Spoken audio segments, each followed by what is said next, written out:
कटिहार में खुलने जा रहा मेट्रो सिटीज की तर्ज पर मॉल, जिसमें होंगे होटल, रेस्टोरेंट्स, मल्टीप्लेक्स, कपड़े की आलीशान दुकान। 50 करोड़ की लागत से बनेगा ये मॉल। जी हां, आपने ठीक सुना, कटिहार में खुलने जा रहा ये मॉल। आखिर कब और कहां बनने जा रहा है ये मॉल, जानने के लिए बने रहे BMW न्यूज की इस खबर में। नमस्कार, आप देख रहे हैं BMW न्यूज और मैं हूं कुमार अभिषेक। कटिहार के लोगों के लिए ये बड़ी खबर है, क्योंकि कटिहार में अब मेट्रो की तर्ज पर ही मॉल बनने जा रहा है, जिसकी लागत 50 करोड़ की बताई जा रही है। जी हां, आपने ठीक सुना, 50 करोड़ की लागत से बनने जा रहा है कटिहार में अत्याधुनिक मॉल। और ये कहां बनेगा वो भी आपको बताते हैं। इस मॉल के लिए जो चिन्हित की गई है जगह, वो जगह है जिला परिषद की जमीन, जिसे राजस्व की प्राप्ति के लिए यहाँ पर अत्याधुनिक मॉल तैयार किया जाएगा। आपको बता दें कि सिस्टम की बेरुखी ने डाक बंगला के अस्तित्व को ही खत्म कर दिया, लेकिन अब सरकार की नींद खुल गई है और कटिहार के शहीद चौक स्थित वर्षों से खंडर पड़े डाक बंगला का कायाकल्प करने की तैयारी शुरू हो गई है। इस बात को लेकर पंचायती राज मंत्री मुरारी गौतम, जो कल कटिहार में थे, उन्होंने इस जमीन का सर्वे किया और इस जमीन को लेकर उन्होंने क्या कुछ कहा, खास करके मॉल बनने को लेकर, जरा सुनिए। और हर जगह पूरे बिहार में हम देखते हैं कि जिला परिषद की जितनी संपत्तियां हैं, परिसंपत्तियां, वो सभी कहीं ना कहीं प्राइम लोकेशन में और जीर्ण शीर्ण अवस्था में पड़ा हुआ है। यहाँ भी आने के बाद मार्केट का जो स्थिति हमने देखा और जो जिस तरह का ज़मीन है, यहाँ इसका रिकग्निशन होना चाहिए। और जो प्रोजेक्ट इन लोगों ने तैयार किया, जिला परिषद अध्यक्ष और DDC के द्वारा जो प्रोजेक्ट तैयार की गई, निश्चित तौर पर सराहनीय है और कटिहार में ऐसी चीज़ होनी चाहिए। विशेष आग्रह है कि हमारे शहर के ये प्राइम एरिया है और शहर की जितनी भी जनता है, जितनी भी नागरिक है, सबकी ये मांग है कि शहर में यहाँ एक मल्टीप्लेक्स मॉल बने, जिससे शहर का भी विकास हो और शहर को एक आधुनिकीकरण जो होता है, आधुनिकीकरण के हिसाब से हमारा शहर अभी तक मतलब उस हिसाब में नहीं ढला है। आपको बता दें, इस मॉल में पार्किंग की भी सुविधा उपलब्ध होगी और निश्चित तौर पर शहर के बीचों बीच स्थित डाक बंगला, जो अब खंडर बन चुका है, उसके कायाकल्प होने से शहर की रौनक में 4 चांद आने की उम्मीद है। इस खबर के बारे में और तह तक जानने के लिए BMW न्यूज की टीम पहुंची कटिहार की जिला परिषद अध्यक्ष श्रीमती रश्मि सिंह के पास, जिन्होंने इस बात से पर्दा उठाते हुए काफी कुछ कहा है। आपको ये सारी खबर सुनवाते हैं BMW न्यूज की इस एक्सक्लूसिव खबर में, तो बने रहें अंत तक इस वीडियो में और सुनिए जिला परिषद अध्यक्ष रश्मि सिंह जी ने इस मॉल को लेकर क्या कुछ कहा। तो आइए हम बात करते हैं श्रीमती रश्मि सिंह जी से, और चूंकि आज हम पहली बार उनसे मिल रहे हैं, तो उनका बहुत बहुत धन्यवाद मैम, बहुत बहुत धन्यवाद BMW न्यूज को समय देने के लिए। मेरी ओर से आपको भी बहुत बहुत धन्यवाद और BMW के न्यूज़ के सारे जितने भी वर्कर हैं, आप सभी संवाद जो भी भाई बंधु हैं, आप सभी को मेरी ओर से बहुत बहुत धन्यवाद और शुभकामनाएं। बहुत बहुत धन्यवाद मैम। मैम, आज हम लोग चर्चा करने आए हैं आपके, आज चूंकि पंचायती राज मंत्री भी आए थे, कटिहार जिले को उनके आने पर क्या सौगात मिलने वाली, क्योंकि बहुत सारी संपत्तियों का उन्होंने जायजा लिया, क्या कुछ रहा आज का? जी देखिए, आज मंत्री जी का अचानक ही मतलब 2 दिनों में ही अचानक प्रोग्राम बना और हम लोग को कल ही पता चला कि माननीय मंत्री पंचायती राज हमारे ज़िला में आ रहे हैं और जिला अतिथि गृह में रुकेंगे और वो जिला परिषद की जितनी भी जो योजनाएं चल रही, जिला परिषद की सारे जो योजनाएं चल रही है, जो कार्य हम लोगों की जो कार्यविधि है, उसकी जानकारी लेंगे। बहुत दिनों से प्रस्ताव लिया जा रहा है कि डाक बंगला को मतलब एक होता है ना मार्केट एरिया बनाने का, वहाँ कुछ मार्केट बनाने का, तो फिर हम लोगों ने बैठ के और उसको प्रस्ताव में लिया कि क्यों ना मार्केट ना बनाते हुए, जैसे कि अभी हमारा जो सिटी है वो अभी उतना भी डेवलप नहीं कर पाया है, छोटा सा शहर है और डेवलपमेंट चाहिए हमारे शहर को। शहर के लोग का जो मांग है, जैसे हम लोग ही शॉपिंग करने के लिए दिल्ली जाते हैं, पटना जाते हैं, क्यों ना हमारे शहर में ही वैसे वैसे शोरूम्स हो, वैसे दुकानें हो कि लोगों को इस चीज़ का लाभ मिल सके। वो बच्चे मॉल में खेल सके, गेम खेलने के लिए बच्चों को बाहर जाना पड़ता है कि हम लोग कहीं बड़े शहर जाएंगे तो वहाँ मॉल में जाएंगे, गेम खेलेंगे, मूवी देखेंगे। ये सब चीज़।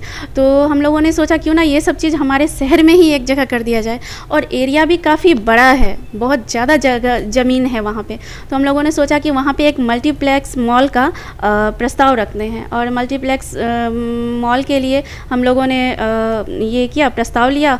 और फिर उसको जब हम लोगों ने आगे आर्किटेक्ट वाले हैं सृजन के, उनसे कंसल्ट करके हमने DPR तैयार करवाया। फिर DPR बनवा के जब तैयार हुआ तो उस पर लागत बहुत ज़्यादा जा रही थी, जो हमारे ज़िला परिषद के कैपेसिटी में नहीं होती। हम इतना खर्च नहीं कर पाते। 50 करोड़ की लागत से बनना था। तो फिर 5 मंजिले में वो मॉल बनेगा, जिसमें नीचे में तो 2 पार्किंग एरिया है, फिर 2 जो फ्लोर हैं उस पर दुकानें होंगी, और उसके ऊपर जो हैं वो बड़े बड़े शोरूम्स के लिए हैं, और मैरिज हॉल या फिर जो हमारे पार्षद हैं, पहले पार्षदगण के रुकने का भी वहाँ पे उत्तम प्रबंध था। तो हम लोगों ने कहा 1-2 कमरे उसके लिए भी अवेलेबल रखे जाएंगे, ताकि जो माननीय पार्षद हमारे हैं दूर से आते हैं, और यहाँ आने के बाद फिर अगर शाम हो गई मीटिंग में या किसी काम में, तो उन लोगों को उतना दूर जाने में काफ़ी परेशानी उठानी पड़ती है। तो इन सब का भी निवारण हो जाएगा। और जो गाड़ियाँ हैं, शहर के लोगों को ये परेशानी थी बहुत दिन से, हम लोग खुद ही जाते थे तो उसी डाक बंगले में ही जाके अपनी गाड़ी लगाया करते थे। तो कहे कि तो यही हम लोगों ने सोचा कि अगर ये पार्किंग अगर हम लोग एरिया बना देते हैं तो हमारा भी फ़ायदा और पब्लिक का भी फ़ायदा। बस यही सोच के हम लोग आगे बढ़े, और आज मंत्री जी आए तो उनको बस सिर्फ आग्रह किया, मंत्री जी तैयार हो गए कि चलिए घूम के ही आते हैं, बहुत दिन से आप इस प्रयास में लगी हुई हैं, तो चलिए आज देख के ही आते हैं। तो मैं मंत्री जी को लेकर गई और दिखाई, तो मंत्री जी को भी अच्छा लगा, बोले कि बहुत अच्छा है ये। और हम लोगों ने बताया शहर के बीचों बीच भी है, शहर के बीचों बीच है। वो बोले कि पूरा ये शहर के बीचों बीच है, और मैंने कहा कि ये शहर के लोगों का धरोहर है, लोगों की इससे जुड़ी हुई है भावनाएं, कि पहले हम लोग यहाँ पे इस तरह से रहते थे, आना जाना होता था, मिलना जुलना होता था, और यही अब पूरे जर्जर अवस्था में है, और सिर्फ जंगल बचा हुआ है कि हम घूमने भी नहीं आ सकते हैं यहाँ पे। मैम, एक चीज़ मैं अपने दर्शकों से एक चीज़ कहना चाहूँगा कि कटिहार के लोग तैयार हो जाएं, क्योंकि बहुत जल्द कटिहार को एक बड़ी सौगात मिलने वाली है, जो कि मल्टीप्लेक्स के तौर पे मिलने वाली है, और जो मल्टी स्टोरी बिल्डिंग होगी उसमें बहुत सारे शोरूम्स आने वाले हैं। तो ये बड़ी खुशी वाली खबर है कटिहार की जनता के लिए। अब एक दूसरा सवाल, जिला परिषद के रहते हुए आपको क्या लगता है कि जिले में क्या अभी भी मूलभूत सुविधाएं की कमी है जो हमें दूसरे बड़े शहरों से पीछा छोड़ दे रही हैं? जी, अभी ही मैंने जिक्र किया कि हमारे ज़िले में एक मॉल नहीं है, एक मल्टीप्लेक्स मॉल जैसा कि हमने सोचा है कि जैसा बड़े बड़े शहरों में दिल्ली है, बॉम्बे है, कोलकाता है, सब शॉपिंग के लिए बाहर निकलते हैं, सिलीगुड़ी जाते हैं, खुद हम लोग ही जाते हैं, क्योंकि वैसे कपड़े जो आधुनिक युग में होना चाहिए उस हिसाब से हमारा शहर अभी नहीं मतलब ग्रोथ कर पाया है। तो हम अब ये हमारा होम सिटी है, हर कोई चाहता है कि हमारे होम टाउन में वो सब अवेलेबल हो जो बाकी शहरों में है। तो कोशिश तो हमारी यही है, और सबके साथ रहे, और भगवान पे भी विश्वास है कि हम कामयाब जरूर होंगे। आपने योजनाओं की बात की, तो मैं अपने दर्शकों को चाहूँगा कि हमारे इस चैनल के माध्यम से आप बताएं कि अभी क्या योजनाएं चल रही हैं, और जो आने वाली योजनाएं हैं जो आप सौगात के तौर पे कटिहार जिले के वासियों को देने वाली हैं। जी, अभी हमारे ज़िले में 2 योजनाएं चल रही हैं। एक केंद्र सरकार से 15वीं वित्त योजना, और जो हमारे राज्य सरकार की सिस्टम वित्त राज योजना, तो उसके अंतर्गत हम लोग काम करते हैं। ये दोनों योजनाएं किस तरह काम करती हैं, थोड़ा उस पर प्रकाश डालें। जी बिल्कुल, जो हमारे क्षेत्र हैं उनमें जैसे कि गली नली सड़क, गली नली बनाते, जैसे कि गली में सड़क का निर्माण कराते हैं और साथ में नाली का निर्माण कराते हैं, और जो सामुदायिक शौचालय का निर्माण करते हैं हम लोग, जिसमें कि 4 कमरों का महिला का अलग और पुरुष का अलग, दो बाथरूम होता है उसमें, और 2 ये शौचालय के लिए उपयोग में लाए जाते हैं। तो उसको अच्छे से हम लोग सजा के और मतलब अच्छे से बना के, ताकि लोगों को सुविधा हो, उन्हें बाहर ना जाना पड़े, महिलाओं को खास करके ज़्यादा परेशानी होती है। तो हम जहाँ भी मतलब हम लोगों का क्षेत्र है और जहाँ आवश्यकता के अनुसार हम लोग वहाँ पे काम कर रहे हैं। मैम, एक सवाल आपसे करना चाहूँगा कि कटिहार ज़िला परिषद के अंदर जो कुछ ऐसी ज़मीनें हैं जो अतिक्रमण हो गया है, तो उसको कैसे आप लोग कैसे हटाना चाहेंगे, या क्या उस पर कार्रवाई होगी आगे, जिससे कि लोगों को आने जाने में दिक्कत ना, क्योंकि जनता इससे भी काफ़ी परेशान है। जी, वो तो है।